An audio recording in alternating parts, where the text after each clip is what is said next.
few slides. I'm going to zip through them a little bit faster. So if today's your first day, this is the third workshop in this series, and I'll have some info on a couple slides later that will give you info on how to access the first two.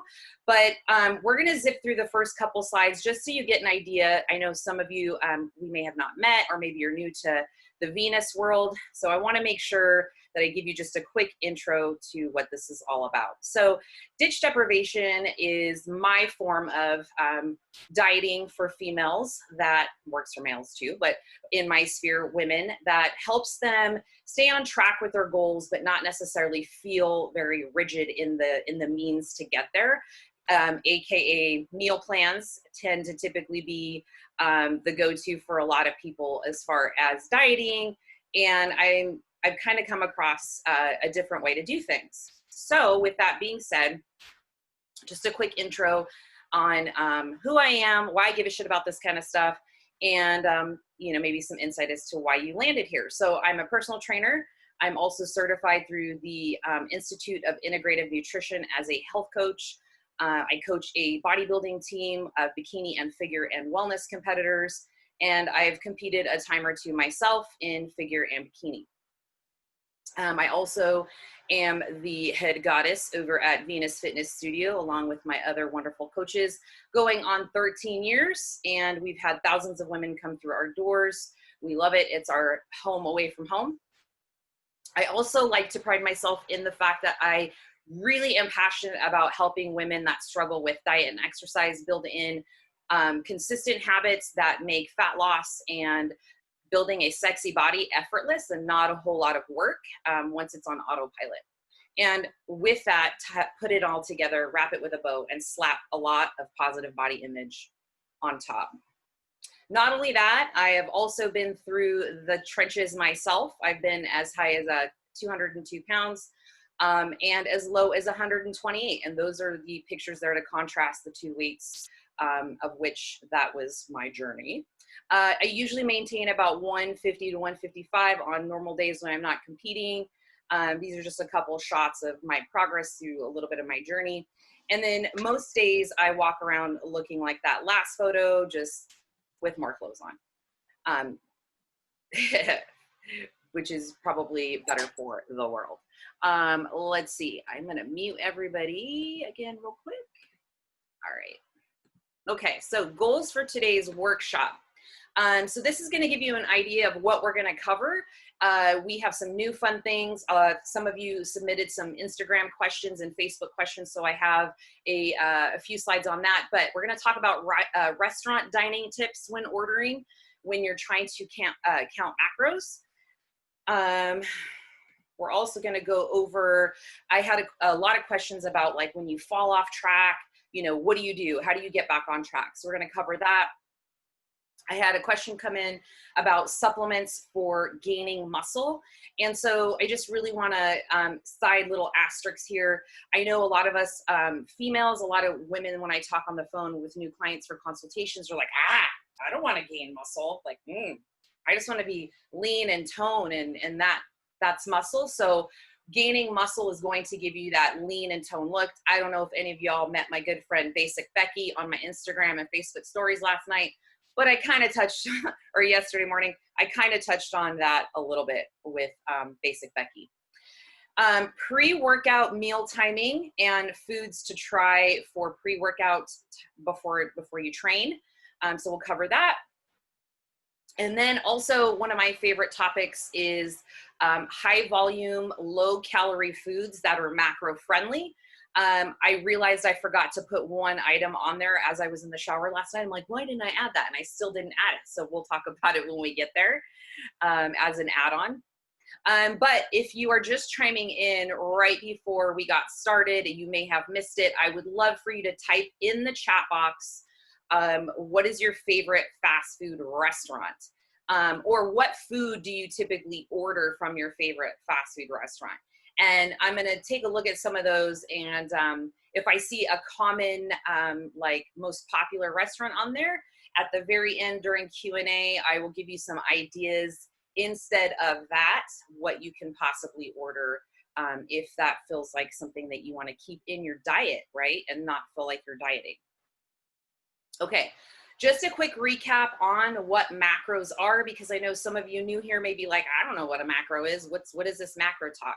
So macros are what your calories are made of. So if someone were to hand you a 1,500 calorie diet, what are those 1,500 calories made of? So how much protein are in those calories? How many carbohydrates are in those? How much fat, etc. So that is what macronutrients are. They're the three components that make up your calorie consumption. And just as for those of you that are like, okay, what are the numbers with that? Some of you like to geek out on that. Protein, carbs, fat, alcohol. Alcohol is not technically a macronutrient, but we have to count it as carbs in there when we are counting macros. So that's a quick recap on macros, super, super quick. If you're like, ooh, I want to remember that, you can feel free to screenshot any of these at any time. And I will cue you just to give you a heads up for some that are coming up you may want to save. I have this slide, the last two, but I just like to word it a little differently every time because sometimes it lands differently for folks when they hear it in a different manner. So why should you count macros instead of just calories? Counting macros is going to teach you portion control with your favorite foods. So it's going to allow you to still have some of the things that you enjoy eating on the regular without overhauling your entire food, right? Your entire eating lifestyle. If you've been eating the same way for most of your life, it can feel very disorienting when a coach hands you a meal plan and they're like, eat these same 6 meals every single day, chicken, rice, and broccoli, and like oatmeal and eggs for breakfast. So this is like, okay, I usually have this, I can have it still. I'm just gonna make some different little changes as you go along. Creates an awareness around eating behaviors. I will say we did a little bit of an experiment in the group a while back, or with the first workshop, and I just said, like, just track for a week and see where that lands. And there was a lot of people who were like, wow, okay, I'm really snacking a lot and eating random things that I'm not counting for. So definitely creates a great awareness around that. Again, easier to stick to rather than a meal plan that is very, very rigid, like, oh, you can only have these, 5 or 6 foods to choose from, and often lands people in frustration and they end up quitting. Feels effortless once you get the hang of it. So I don't know if you guys feel this way that already count, but once you get in the groove with things, it's not like so daunting. I think the first couple weeks are like getting your wheels on with things. But after that, you're just like, you start to really like look at food and you look at food in protein, carbs, and fats. You start to eyeball things that way. No particular food is off limits. This is probably the biggest and most attractive component to counting macros, is because I've had lots of calls this last week since these workshops have come up, and I talk with every single person that applies, and they're like, well, okay, I eat this, and they give me their list of all their good foods, and I'm like, that's great, and I'm super happy you enjoy eating those foods, and I want you to, but I also want you to experiment with eating foods that you typically would think are off limits, because we need to get into that healthy mindset of like, I'm not on a diet or off a diet. This is just how I eat, right? Like, I really eat good foods 80-90% of the time. And I also have chocolate or ice cream or whatever, but it's all within moderation. I think that's just balance, if you will. No strict rules. Again, just kind of following up on that bullet, rule breaker for life. Like, don't tell me I can have a brownie. I'm gonna have a brownie. I love when I go places now and they're like, oh my God, you eat that? And I'm like, yeah, I eat that. But I also eat whole foods most of the time too. It feels like you're cheating, but you're not. I will say this was one of the hardest things for me to wrap my head around when I first started, is like, I would be like, oh, I can't have a donut. I would look at things and I'd be like, nope, can't do it. I'm still counting macros, but I felt really like guilty. Like, oh my God, I'm a fitness person. I'm in the fitness space, and I'm eating this. And I felt like ashamed about it. And then I, once I learned the science behind it, the concepts, the principles, how it totally makes sense, I was like, it's a donut. It's fine. I just know that I have to work my other meals around that. And we'll talk about that in a future slide. Okay, so first up, so that's the whys. I love this style. Most of my clients adhere to it and they stay with me for a long time because they really enjoy it. Now on to some tips for those of you that are already dabbling, have already signed up with me. Some things that you can add in. So I like to call myself an eat beast, meaning I love to eat. Like my boyfriend is a big 200-pound bodybuilder and like I could put his eating to shame, right? Like I can eat just as much as him, if not more. Sometimes we sit at the dinner table and he's like, "You're going to eat all that?" And I'm like, "Sure I am, boo, watch me." So it's because a lot of the foods that I eat are high in volume, meaning they take up a lot of space on my plate. It looks like I'm eating a ton of food. And for me, I love that feeling. I love having a full, I don't like being overstuffed, but I like when I finish eating my meals feeling full. So some low calorie, high volume things. Rice cakes are a great option. And I know that's like snore, okay? Like rice cakes, ooh, Diane, that's so super exciting. However, if you've been following my Instagram stories or Facebook stories, we have this thing, which actually was my boyfriend's idea, where I just was like craving a cookie. I wasn't like gonna make a whole batch of cookies. And he created just this little concoction on a rice cake and it's absolutely amazing. I know that some of you have followed suit. Now, of course, that does take up the calorie content of a rice cake, but you can still get super creative and have something really, really like filling like that instead of just a tiny Oreo that's this big or 2 Oreos that are that big, when you can have a pimped out rice cake and it be about the same amount of calories and just takes up more space in your stomach. So you don't feel like you have to keep eating more.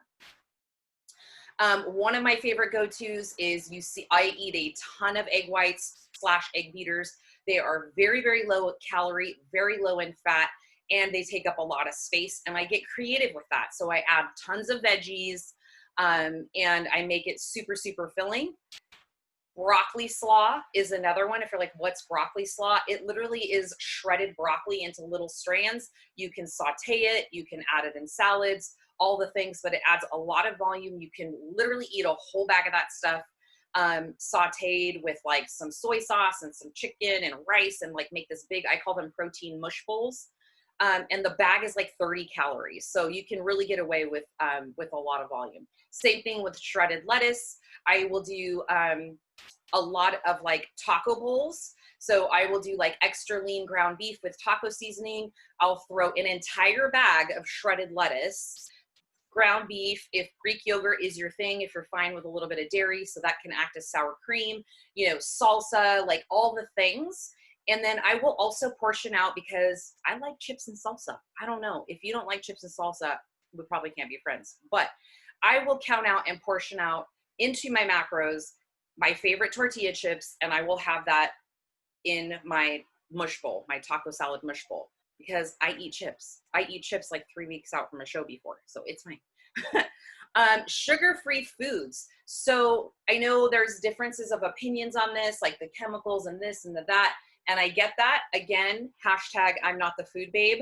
So I do say in moderation, sugar-free foods, add them in. Just know that they do come with a little side effect, if you will, for some people, which can be like gastrointestinal disruption, where you're like gassy, bloated, you'll retain water, things like that. I already know that from years of eating sugar-free foods, doing contests and experimenting with different things. So when I get on the scale, if I've had a lot of sugar-free foods the day before, I already know that's going to be reflected. I'm going to be retaining water and it doesn't stress me out. So just know that little caveat. So sugar-free foods. I'm obsessed with sugar-free tropical popsicle sticks, syrups. There's so many. I can go down a rabbit hole. I've tried probably everything.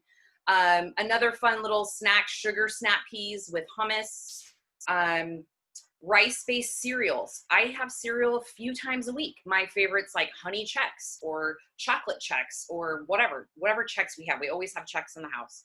Another great brand that is super low in calories / macros is the Arrowhead Mills brand.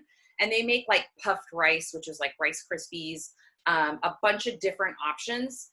Add a little stevia for sweetness, some almond milk if you want to get crazy and like shake up in a shaker, some almond milk, protein powder, shake it up, pour it over your cereal if you're trying to get in protein macros and make it like protein cereal.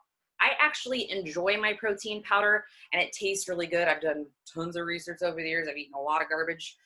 So I've settled on something that when I make protein cereal, it's not like bleh, like you're trying to gag it down. I actually enjoy it. So there's some options there.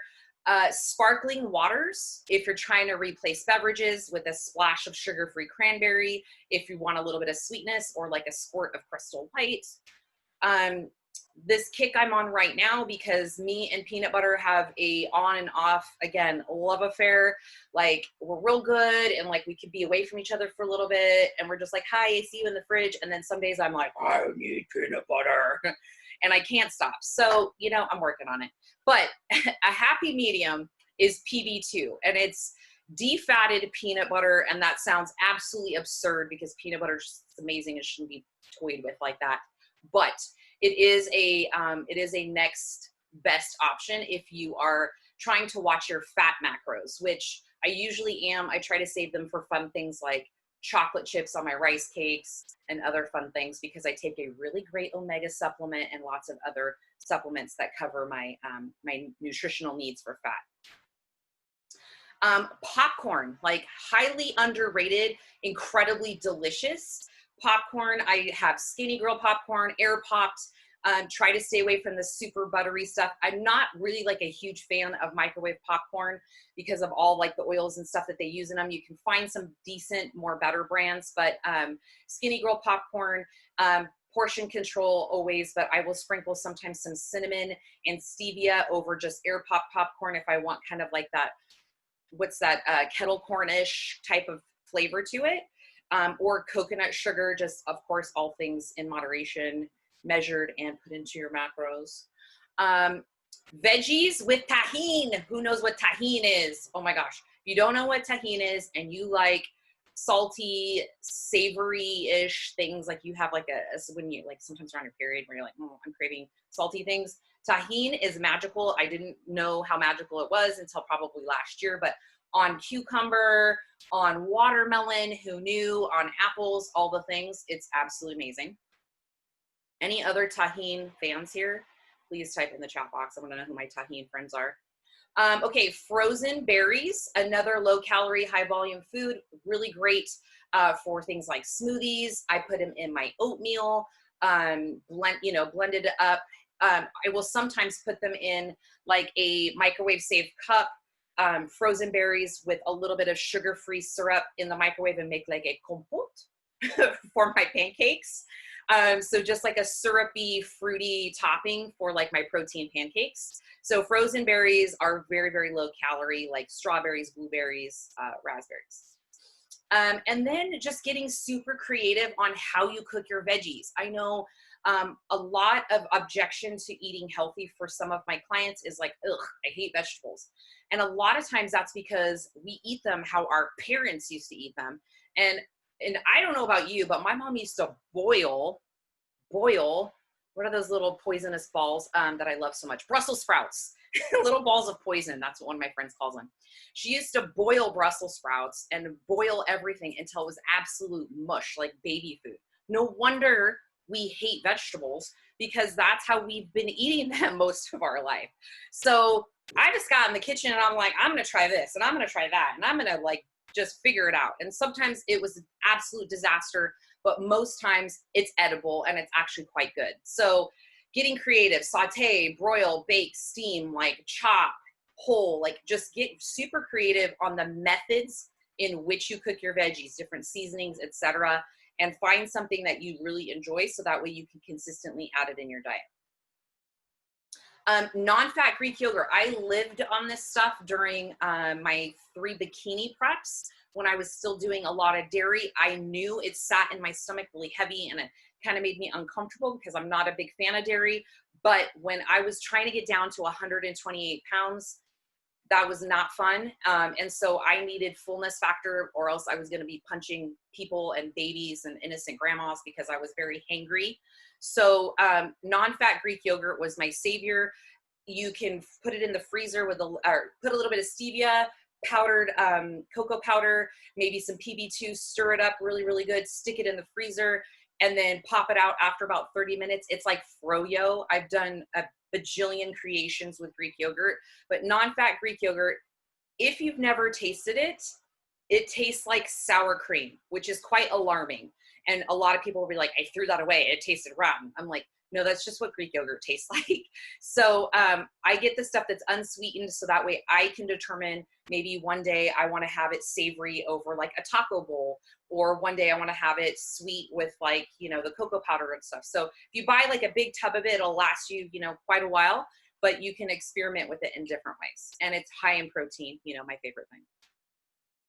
Yes, so screenshot this for ideas if you want. If not, I won't be offended. But the one thing I wanted to add that I did not put in here was cauliflower rice. You can do everything with cauliflower. So that is another one that is a great high volume food. And by all means, this is a collective of great ideas as far as the females that are in this group that have already worked with me for quite some time. If you have an idea that I did not list here, please, by all means, share it in the comment box, because sharing is caring. All right. Okay.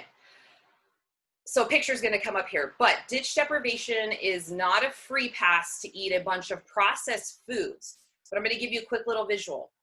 All right. Both of these pictures are the same amount of carbs. On the left, you have oatmeal. On the right, you have Frosted Flakes. I don't know, some kind of cereal that is similar to like Frosted Flakes. So am I a huge fan of sugary processed cereal? Absolutely not. If it's going to keep you on track because this is your sanity food, meaning like, oh, every morning I have, you know, my bowl of honey and bunches of oats. Yeah, it's not my favorite, but if you're having that and you're also having your protein on the side of it for breakfast, or you're hitting your macros and most of your meals are coming from whole foods, have some freaking cereal if it's going to keep you on track. So that's why I'm trying to drill down, is that, you know, this is a method in which, yes, you still need to fall within parameters, meaning like you still have to be in a calorie deficit. So you can't pour like a popcorn sized bowl of cereal and just be like, Diane said it's going to keep me on track, right? Like all things still needs to be measured and tracked. But if you're going to get away, like most nights, I will have a coffee mug this size of rice checks, and it's filled to the brim, ain't gonna lie. But it's measured and it's tracked, and I've counted it into my macros, and I know that after I have a savory meal, I always want a little something sweet. So that is factored into my macros so I can stay on track. If I try to be like, oh, everyone around me is eating this and I can't have it, and so I'm just gonna go to bed, or I'm gonna get irritated or like frustrated, or like, screw it, what the hell, I'm just gonna eat everything and I can't stay on this diet, it's too strict. Like, who's done that before? I know I have. So have your damn cereal. If it meets your macros, fit it in there and move on. And then you're like, oh, look, I'm dieting. It's fun.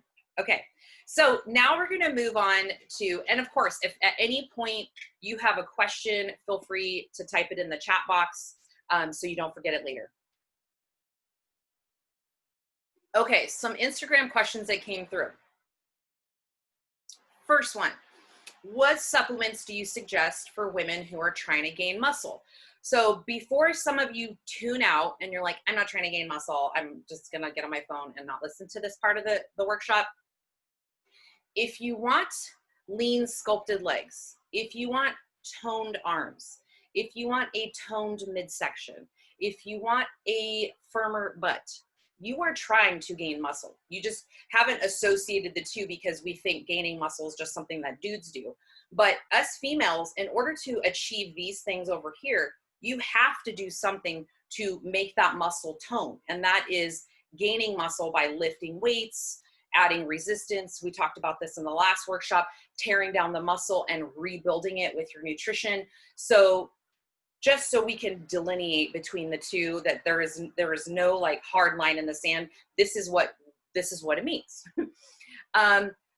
First and foremost, protein, right? Protein has got to be a priority. Is technically it's a macro, but it's also a supplement as well, right? So protein, this is the order of importance in which I stress to my clients that they need to consume and get adequate protein is 1, through your food, which you'll see here as listed first. Number 2 would be through a powder, a protein powder mixed with like water or almond milk. Number 3 is going to be a protein bar. And then you have other collective different little protein snacks and things like that, right? So protein is key. Number 2, another option is creatine monohydrate powder. So that is something that you can add into your protein shakes. It's flavorless. You can mix it with water. I get people ask super granular, should be before workout or after workout, whenever you remember it. That's the first and foremost answer. So if you're going to forget it, like, and you're doing your supplements and you're getting things ready and you're going to forget it after a workout, then add it in whenever you can get it in. Otherwise, after in like a post-workout shake or something is great too. BCAAs and EAAs. BCAAs are branch chain amino acids and EAAs are essential amino acids. And these are things that we can and can't get from some of our foods. And it's just basically insurance to help make sure that we are still building muscle while we're training, especially during cardio when that's a very catabolic exercise, meaning it typically will want to pull from muscle. So I usually will have my clients, I'm drinking them right now. In fact, I typically will sip them just on Sundays when I'm a little looser with my eating. Maybe I'm not eating, you know, every 3 to 4 hours or whatever. So I'll sip them just throughout the day. Very important, if you are over 40, listen up. You are going to be struggling even more than our friendly under 40 friends who still have most of their hormones working to their advantage for muscle building. So if you're under 40, get in the gym, lift heavy shit, take advantage of it. When you're over 40, it's a lot harder. And a lot of times that's because our hormones are out of whack. So if you have worked with me for some time and we've done dish deprivation and things are not happening, I will suggest that you have your hormones checked. Most primary care physicians will not do the deep dive panel that we need to check all the hormones that are going to affect this. So I always refer people out. I have a list of trusted resources in which I send people to when we get to that point, but definitely have to have your hormones checked. In fact, one of the slides I'm going to show you of one of my clients, she was struggling for a while and I'm like, you got to go get your hormones checked. Nothing's changing. You got to go. And she's like, yeah, I know. And when you see, you're going to know who it is because I love her dearly. So once she did, game changer. So we have to make sure things like progesterone, estrogen, testosterone, all those things are in harmony. As females, we have testosterone. If anything is off and those aren't working synergistically, you're going to struggle with building hormones. You're going to struggle with belly fat. And a lot of things in that, in that realm of fat loss. So I will always suggest that you have your hormones checked. And if you're working with me on dish deprivation, there is a new question that I'm starting to ask clients when they do their check-ins, like, when's your menstrual cycle? Like, how is it? Is it heavy? Like all these questions, because I'm a health coach and it is my job to make sure that you're in good health and recommend things that you need to have checked out to make sure we're doing the things that you need for your goals. Stay consistent. It takes time building muscle. It takes a lot of time to put on some muscle. So be patient. And then again, none of this matters is if you aren't weight training properly. So you can do all of these things, but if you're just sitting on the couch and or you just go, it's just leisure walks and you aren't actually getting under some resistance training, you're not going to build muscle. So it's not going to just come out of thin air because you're eating protein and you're checking off all these boxes. You have to have the stimulus along with these other factors together to build muscle. Okay, next one. What to do with macros on days that you are hungrier than your normal days? Anyone experience this? It's called PMS. I just went through it last week. So, excuse me, eat tons of high volume and high fiber foods. Now, don't go crazy with the high fiber foods because if you know anything about fiber, you might end up either on the toilet or not able to go to the bathroom. So careful on that one, but increasing your fiber a little bit will help with the fullness factor. A great way is through those high volume foods that I had on the previous slide. Increase your water. So a lot of times hunger can be mistaken for thirst. I don't know if anyone's ever heard that, but it is very, very true. Sometimes you'll be like, oh, I'm hungry. When the reality is you probably haven't had any H2O, you haven't been hydrating. And so our body's natural response is to look for something, and sometimes that's food before water. So increasing your water. Being hungry is okay. I think I talked about this in workshop number 1, is that I think as a society, we've been conditioned to be like, oh God, I can't be hungry. Like, oh my gosh, what's going to happen if I'm hungry? Like everything is going to like go crazy, right? And I was very, very guilty of this. And I would say the last 3 years when I got back into competing, 2 to 3 years, I started realizing, because I've experimented with intermittent fasting. I did intermittent fasting for 4 years, a good part of those 4 years before I started competing again. And like, I got okay with like, okay, like, ooh, what's that feeling? It's hunger, like, but I'm good. Like, I haven't gone days without eating. It's literally been like a few hours or what have you. And so I just kind of sit with that. And I know that sounds like very woo woo, and like just sit with that, and like being hungry is okay. And sometimes, especially for my competitors who are on here today, when you go into like a deficit of like deep means, which is sometimes bodybuilding, bikini, wellness, you are going to be hungry. There's no question about it. You're trying to pull from your body fat stores for energy. And so you're eating at a calorie deficit, meaning your calories are lower than they needed to be for you to like maintain where you're at. So you're going to naturally feel a little bit hungry. So that's like the deep end of the spectrum. But sometimes, if it's only been like a couple hours or a few hours, like it's okay. Surf the urge to just go like meander into the pantry or open up the fridge. Set a timer for 10 minutes. Literally, one of my coaches told me this years ago, and it works. Set a timer for 10 minutes, have some water, go into a different room, distract yourself for a minute. And after 10 minutes, if you still are feeling hungry, then find something that you can have that's not going to totally wreck your progress. Increase your protein. 90% of the females that I work with, when we start working together, are not eating nearly enough protein to support the goals in which they're after, which is most of them wanting to drop body fat, maintain or build some sort of lean muscle to change the shape of their body. Most of them are not eating enough protein. So a lot of times, if you notice that, it's time to increase your protein around the meal. Like if you're getting hungry around 2 o'clock, you need to look at the meal you had 2 to 3 hours prior. It probably wasn't satiating enough to last you for those 3 hours. And that's why it's important when you have all these macros, is that you split them up and you're not trying to pound down 100 grams of protein at the end of the night. If you can start early in your day, increasing your protein, you'll notice that you can go longer times without eating because you've appropriately partitioned your macronutrients. So that way you're satiated for a longer duration. So increasing your protein in the meal prior to the time you start to get hungry. Hopefully that makes sense.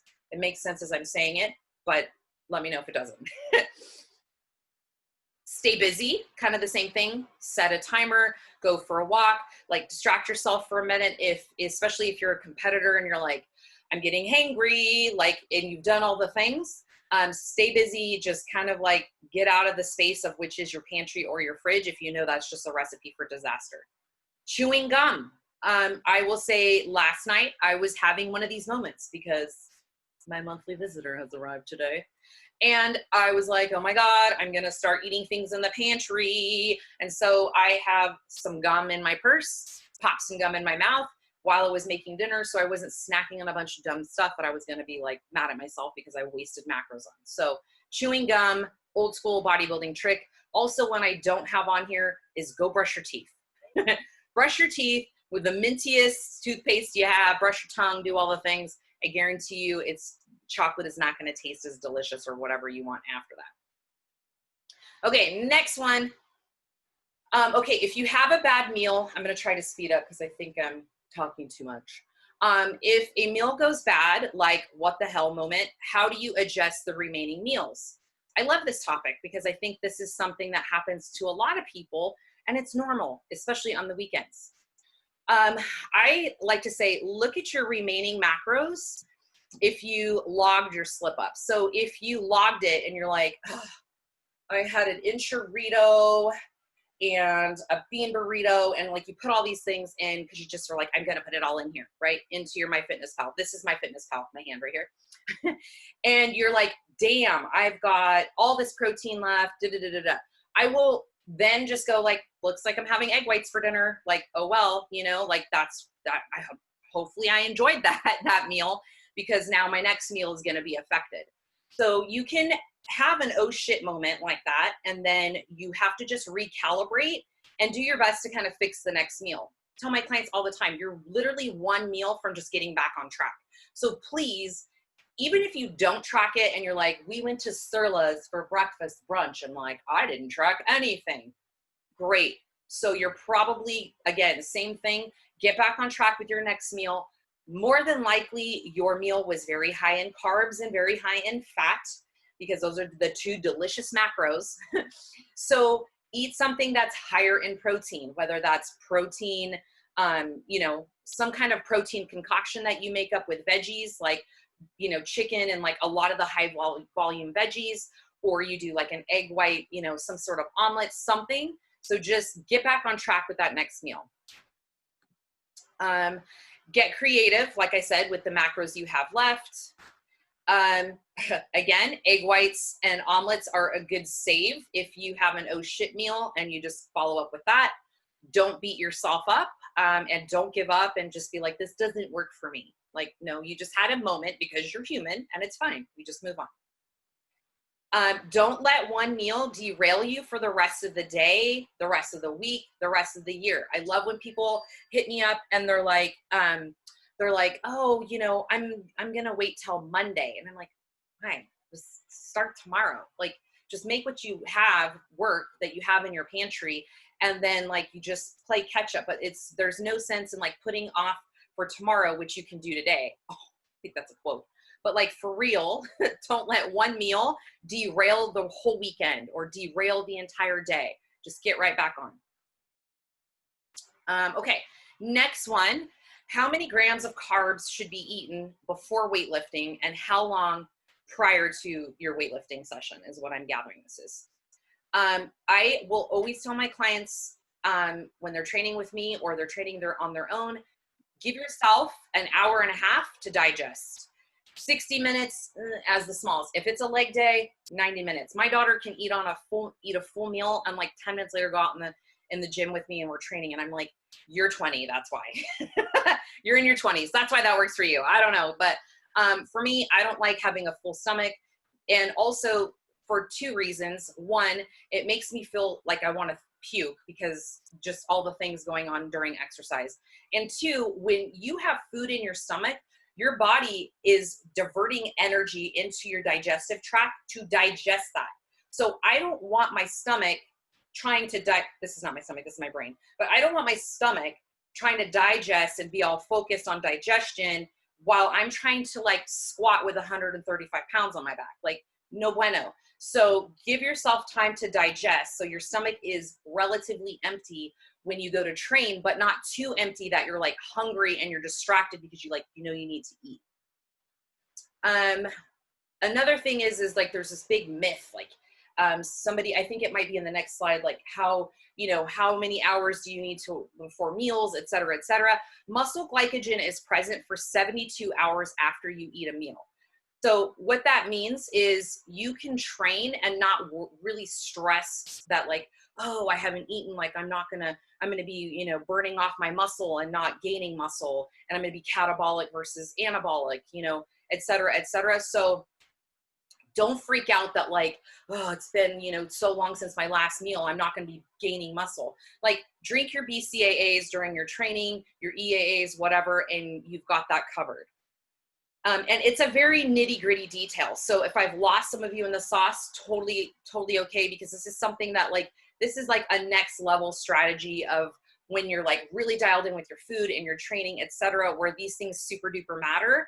But I will also say, you want to make sure it's something quickly digesting if you're going to worry about pre-workout timing. So things like rice cakes, white rice, not brown rice because it sits heavier. It's a lot harder to digest, but something light, and it should be around 20 to 25 grams of carbs prior to, like I said, about 60 minutes. Some people can get away with 30, but it's very individual specific. Okay, next one. This one came through yesterday. How do you do all of this without your boyfriend knowing you are counting calories or on a diet? Are you ready for it? Can y'all read that? All right, so in all clean fun, I'm a little bit of a feminist. So this is a hard one for me to answer because I went through some similar things before in my marriage where my husband wasn't very fond of my dieting, and he actually tried to sabotage me, but that's another workshop for another day on feelings. So, so with that being said, this is probably, I'm probably not the best person to ask for this, but have a heart to heart, because I don't think anything done in secret is worth it in a relationship. So have a heart to heart with your significant other. So if there's anyone else on here that feels like, oh, it's a struggle because when I go on a diet, like my husband gets mad, he likes me to be, you know, I had one client, he likes me to be curvy, or he likes me this, or he likes me that. So if it's that important to you, it serves as a necessity to have that conversation. So that way you can set my favorite thing, which is boundaries. So explain why it's important to you, set boundaries. You know, I'm doing this thing. I would really appreciate your support. I understand how you feel about it, but this makes me happy. I really want to be healthy, and really giving your thoughts on why, you know, why you want to make changes for your own lifestyle and your health. And don't nag, because that just backfires. So, okay. Next one, struggling to eat in general. I know I've had this come across for some other clients as well, so I thought this would be a good one to post. No routine, not being active. A lot of folks aren't hungry, and that makes total sense. You're not as active, you're not up on your feet. Your body's desired response is not necessarily to be eating if you're super in tune with your eating habits. So for this one, I always tell clients, don't force feed. So don't be like, oh, I gotta get all these macros in. Like, do your best, but prioritize protein hands down. So that's going to be my 2 cents. Set a timer and grab a snack. So like if you forget or whatever, and you're like, oh, I could do a little something, maybe set a timer for every 3 to 4 hours and have something that you would enjoy. You know, maybe find some really great protein bars. I'm obsessed with these new Built bars. They're really, really good, or outright bars. Just have a little something instead of having a full meal.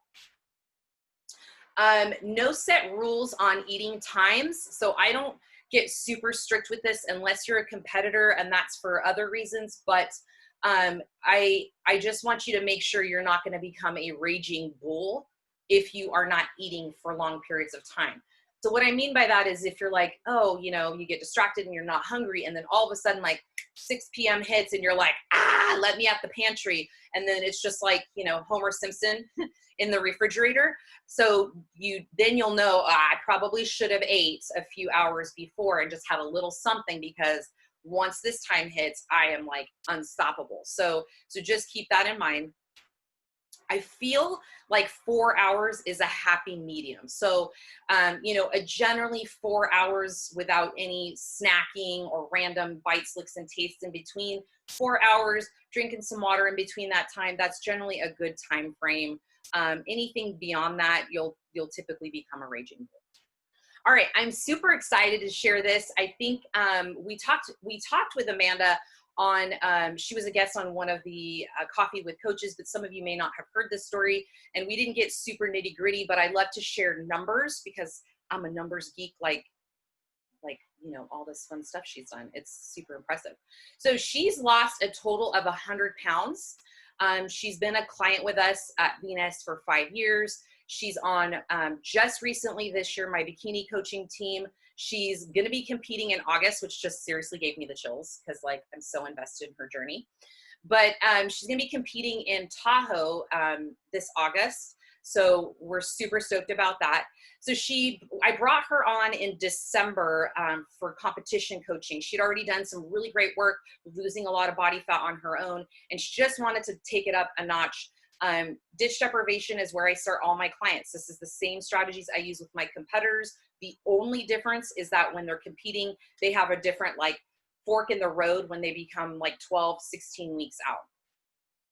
So since December, which I'll show you one of the photos, she's lost 20 pounds. Now this photo on the left is the very, very start of her journey, and 100 pounds difference between these two photos.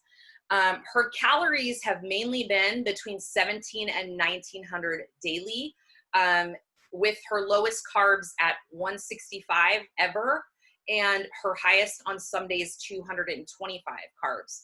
So as you can see by the photo on the right, carbs are not the enemy. They just need to be made. You just need to be utilizing them properly. So this picture on the right is her transformation since December. So if you could see, I don't know if you guys can see my mouse, but she's definitely put on some muscle. You can see in her shoulders, her midsection, she's lost a lot around the kidneys, obviously in her abdominal region. And then check out that booty. Like she's got a nice new little hamstring bump, and we've tightened up the glutes a lot and definitely brought in her quads. So she looks phenomenal. I could not be more excited. It was really awesome to have her come support me at my shows, and then to see her up there is going to be like, I'm going to be crying like a total mom. It's fine. Okay. One of my favorite clients, and if you've ever trained with Miss Tina Bauer, she is a kick in the pants. Love her to death. She's now become a really good friend of mine. But she's at 53 years old. She is a hot ass grandma. All right. She started weight training with me one time a week, probably, it's been 2 years now. No, I don't know. Maybe early last year was one time a week.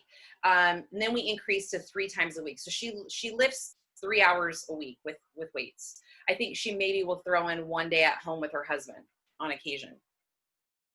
Her protein is in the high 130s daily. Like, so every day she's eating, you know, in the 130s. She went from eating like a bird to a protein queen. And I mean this literally. When I started with her, she would not listen to me. And I say that because I love her to death. And I was like, Tina, you can't eat 2 meals a day. Like, this is not going to happen. So when I show you these pictures, and you think like less is more, this is why I'm trying to retrain my clients into thinking like less is not more in terms of food, right? So this picture on the left was actually midway through her journey. So this was, I want to say, in January. And then the picture on the right is was just one of the most recent pictures that she did for check-ins with me.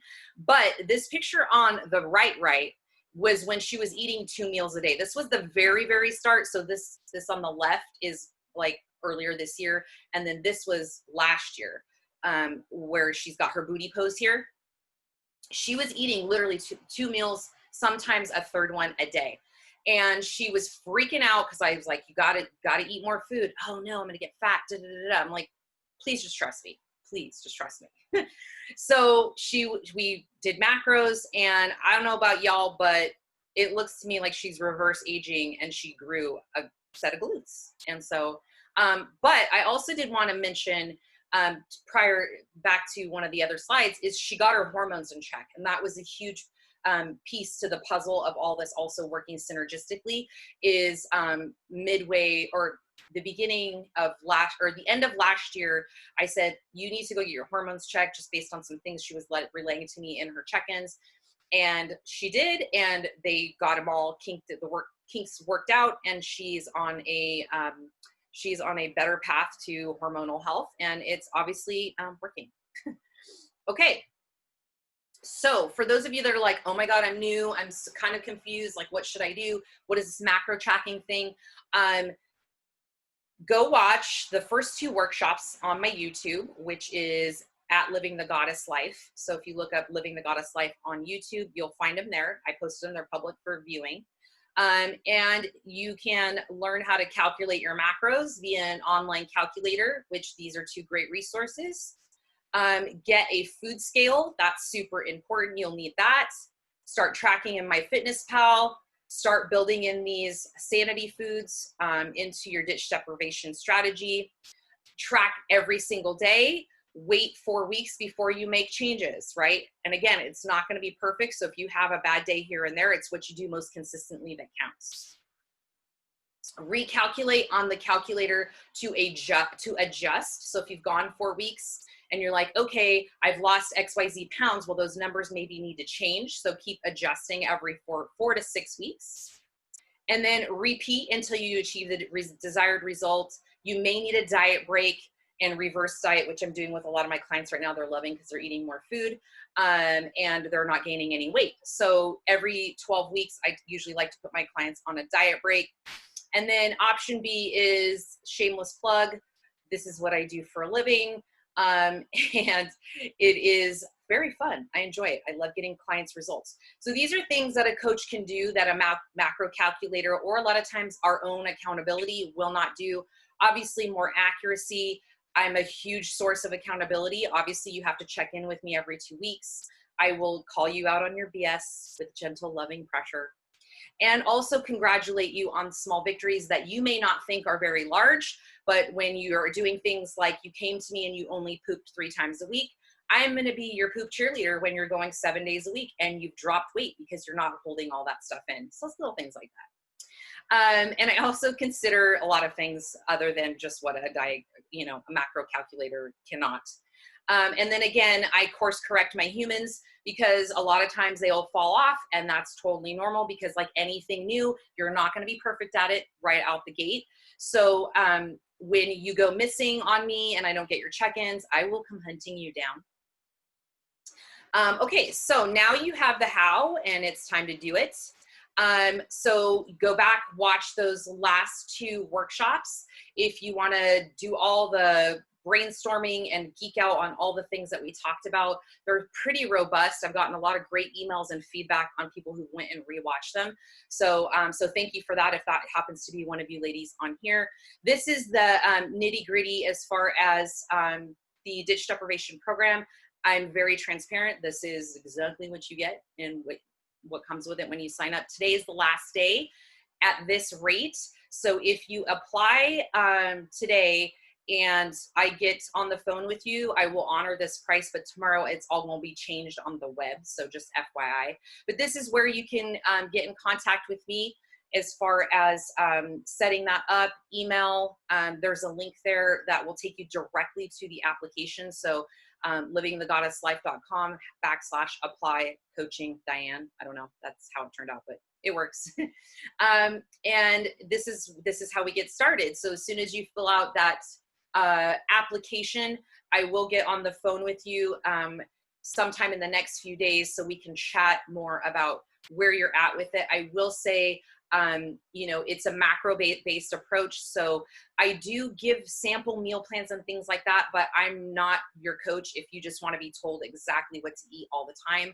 I have a robust set of resources on there for you to access to get your wheels going and get creative and start playing around with things. But I definitely want to make sure that we're a good fit together. And if not, I can at least direct you maybe to a coach that may be better suited for you if you're looking for a meal plan. All right, so with that, I will open up to any kinds of Q&As. I haven't looked at the chat box, so I'm going to do it right now.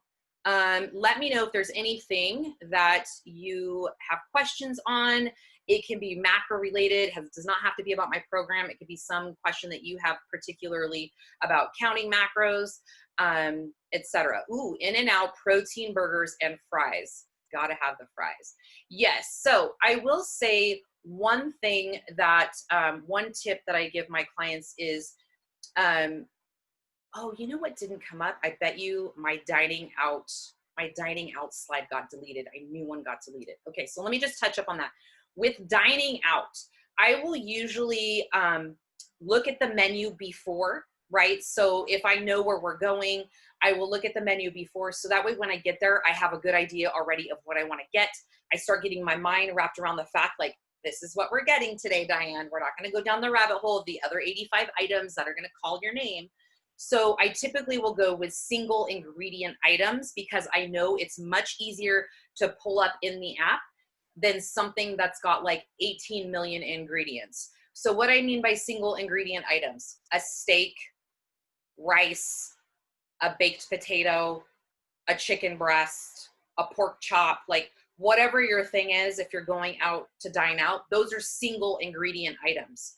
So I will usually do that as my main course. And then I like to pick one fun thing that I'm going to ditch deprivation, so I feel like I'm not dieting. So whether that's a glass of wine with my dinner, or I really love the bread at table 26. So I'm going to have bread with my dinner. Or I know that like Dues has an amazing dessert, and I'm going to have my single ingredient dinner, like, you know, my just basics, whole foods. And then I'm going to have creme brulee or like whatever. So there is a lot of like, you got to give up one and have the other, because you can't have your cake and eat it too all the time unless you have an abundance of macros. But if you're going to be dining out, you have to make those concessions. So that way you can be a little bit of a food snob, where you're like, the bread at that restaurant ain't all that. So like, I usually just eat it because it's there. So I'm going to like pass on that. But I know they've got like this great mixed drink. So I'm going to have that, and that's going to go in my macros. And I'm cool, like I'm good eating the other dinner or whatever, right? Or maybe you'll have like a bite of someone else's dessert or something. So that is typically how I eat out. Same rule applies for fast food. So I don't eat fast food as much. I haven't had fast food in forever. I don't even know when was the last time, but I used to be obsessed with a double quarter pounder with cheese at McDonald's, extra greasy. Yes, those of you that were on one of my coffee with coaches, we would literally say, please pick the greasiest patties out of your little tray, because that's where all the magic happens. So if I was going to order that, and I did this for a while, where I would be like, okay, I'm really jonesing for the burger, but I'm going to take off the cheese because I know that's an extra like 200 calories. And I'm going to, you know, maybe lettuce wrap it, but then I'm going to have a small fry. So you just kind of have to like work around and like figure some things out, where like, I love Carl's Jr., but I'm not a huge fan of their fries. Will I eat them if they're there? Oh, of course I will. But like, if I'm trying to go into fat loss, I'll be like, I really want the double Western bacon, and I'm good. I'll just have like a side salad or something. Or maybe you don't even need that. Maybe you're just fine with the burger and like a Diet Coke or something. I don't know. But just playing around with like, just because a meal comes with like a supersized fry and like the burger and the supersized drink, doesn't mean you have to order it that way. I know it's going to be a little more like $1 more or whatever, but if it's going to save you some macros, it's worth it. Okay, Taco Bell Crunchwrap Supreme. Oof. You guys put some good ones in here. Chicken Barn. What are those little potato-y things that they sell there? See, I could tear some of those up. I definitely can't be left alone with that. Tommy Burgers. I have never heard of that. Oh, I love Mongolian Grill. I didn't think I was going to, but you could totally, I was on prep. I think I was like 6 weeks out, and I went to Mongolian Grill, which I did not know what it was. And my kids were like, Mom, come on, like, you're not cool if you don't know what Mongolian is. So they basically like cook all your food on this like round thing. I'm sure it has a name, but they have so many veggies. Like you can go high volume, super, super high volume with all the veggies that they have there. And then just pick the chicken breast as your meat. And then you're going to be bloated from all the sodium for like probably 2 days, but it's fine. Don't let the scale freak you out. Just know that that's actually a really good option. It's all the other little things that they serve there that get you in trouble. They have like these fun little like cake things. I don't know. They probably have a fancy name, but they're amazing. Stay away from those. They're very macro expensive, because I had to add them in one day and I was like, what? Okay. Quinoa kale. Ooh, that sounds delicious. Quinoa with kale mixed with egg whites makes egg whites actually yummy. I didn't know that. That sounds amazing. Have you done eating right for your blood type? Did you like it? I have not personally. I can't speak to this from experience. I do have a little bit of knowledge on it, only because it was one of the dietary theories that we had to study. Well, actually kind of briefly touch on for at the integrative nutrition during some of the modules, but I've never gone down that rabbit hole for eating for your blood type. Some people swear by it, but I'm not super well versed on that. My favorite protein powder is which is Ultimate Muscle Protein by Beverly Nutrition. I've been on it since I hired my very first coach Tyson's going to be probably like 13, 14 years ago. And I've been obsessed with it ever since because everything else just tasted awful. And they just had a lot of kind of yucky ingredients. So yes. And I like to just have vanilla and chocolate on hand, depending on what my craving is, because I use it for a lot of baking or protein pancakes and that kind of thing. Yes, things do change when you hit 50. Your body does protest in all sorts of ways. Yes. Okay. So Tony, I know we're going to be working together in Ditch. So when we get set up, I will give you the info on my, my hormonal doctor. I will say, I always forewarn my clients, they are a preventative medicine clinic, which means there is an investment financially when you first go in for a visit. It is worth every single cent.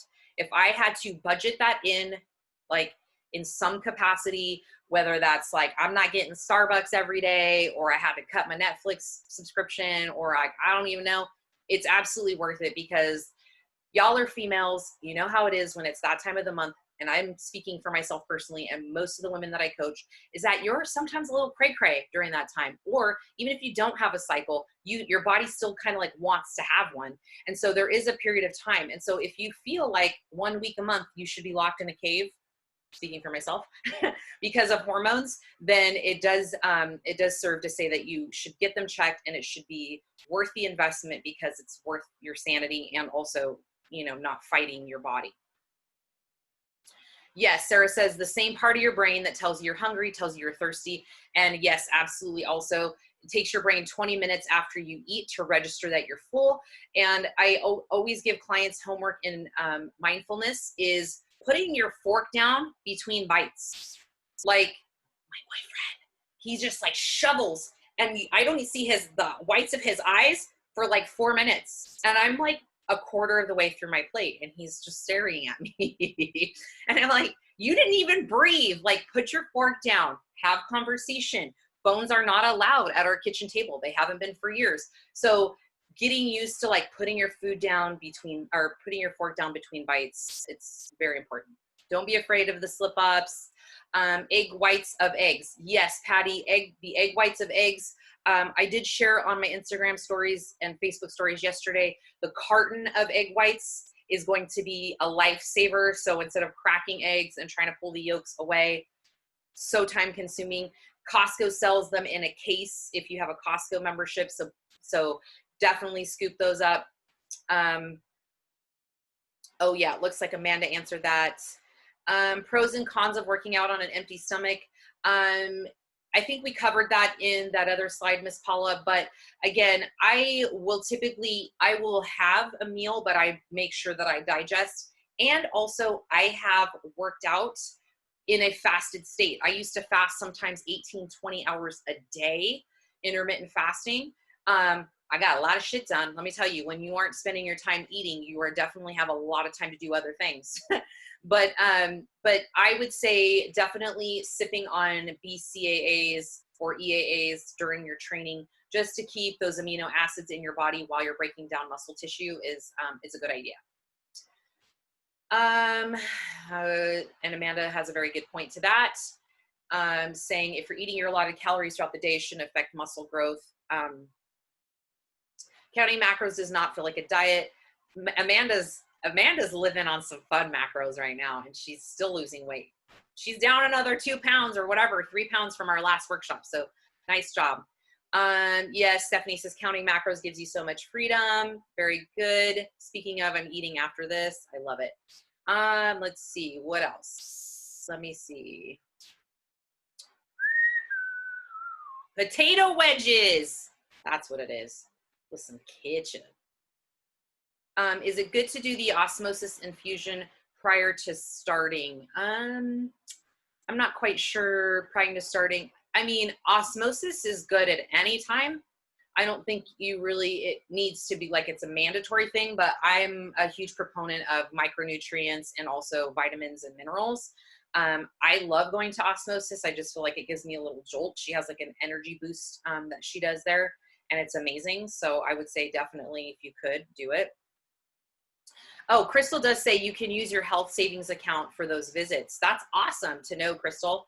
Very good info. So for those of you that are thinking about looking into preventative medicine, if you have an HSA account, you could use it for that. So I will stop sharing my screen now and come back to the boxes here so I can see all of your lovely little faces. Let me know if there's anything else you want to cover, but I think I got it all. Teresa's on her bike right now getting that cardio in. I love it. I love it. Look at it. All you guys on here. There's Hope. I haven't seen Hope in forever. Hope you're doing well. Nicole's here. Awesome. Well, I am going to head out to go have some brunchy brunch with my Manny Man and eat some things and put them in my macros. So if you want to get in touch, by all means, hit me up. I'm excited. I know I'm working with quite a few of you guys already. Cindy, Vic, Tina, Stephanie, Katie, Amanda, Paula's jumping on board. Crystal, you're my diehard. You're going to be, any Kool-Aid I make, you're drinking. Tiffany, Teresa, you've been prepped by me, so you basically did this at some point. Cheryl's doing it. Sarah, like y'all, almost all of y'all in here. Very nice. I love it. We got a good crew. So if you have been working out with me, if you've been working with me on ditch deprivation, or we just got started, and you don't have a link to my private Facebook group, which is the quarantine team right now, make sure you hit me up so I can get you in that group. That's going to be the hub for all my clients. We're going to start, transitioning into just members in there. So make sure you hit me up. That will be the hub. And then we will have more of these chats every week for members that are in ditch. And they're going to largely be topics based on the week's check-ins. So I'm working with quite a few of you now. So as you start submitting your check-ins to me and I see questions coming up, there's always a recurring theme. Those will be great topics for these. So just keep that in mind when you check in with me. Any questions, those of you that work with me already know, there is a spot that says any questions for me or how can I help you? That's where you put in the things. And that's where I will collect the data for these. And I will also obviously answer you, but because I'm sure there's also other people who have the same or similar questions. So make sure to utilize that field in your check-in forms with me so that way I can help your friends as well. All right, you guys, it's been great sharing this info. I hope it's helpful. I have fun putting these together for you, so enjoy. And y'all know where to find me. Y'all know where to find me on the interwebs. So have a great Sunday, and I'll see some of you this week. All right. Bye, friends.